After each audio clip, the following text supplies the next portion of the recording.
is over. My life is over. Le fils de Tino Rossi a rendu son dernier souffle, le 20 août 2015 à l'âge de 67 ans. Le chanteur a été enterré à côté de son célèbre papa, à Ajaccio.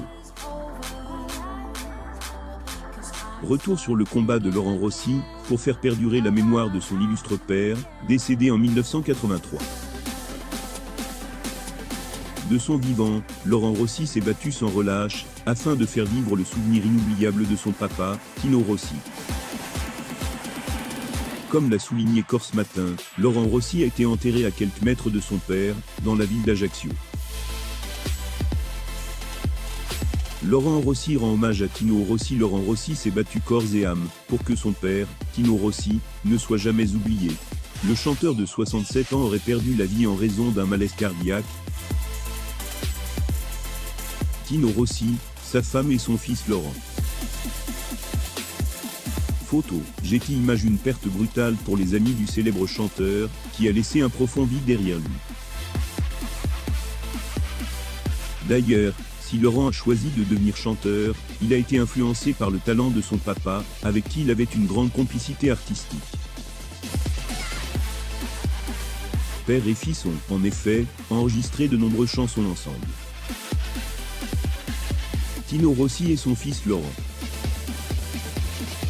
Photo, Getty Images. Laurent Rossi, enterré à côté de son père. Laurent Rossi a transformé la maison de son papa à Ajaccio en une sorte de musée dédié à la carrière extraordinaire de l'artiste emblématique. Laurent Rossi projetait de rendre cette propriété accessible au grand public. Un véritable patrimoine qui avait été cambriolé en 2011. À l'intérieur du domicile, une panoplie d'objets de collection ayant appartenu à l'artiste et qui a vendu des millions d'albums dans le monde. Le chanteur Laurent Rossi. Photo, Getty Images. Laurent Rossi a voulu saluer la mémoire de son papa, son modèle artistique absolu. Il avait même l'intention de mettre une statue à l'effigie de son père à Ajaccio. Malheureusement, il a succombé, et a été inhumé à côté de Tino Rossi. Mireille Mathieu en colère contre France 2, l'incontournable Mireille Mathieu sur scène.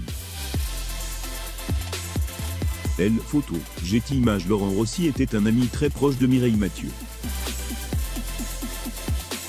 La chanteuse avait subi un incident de la part de France Télévisions. Retour sur l'époque où elle a vécu un gros scandale avec France 2.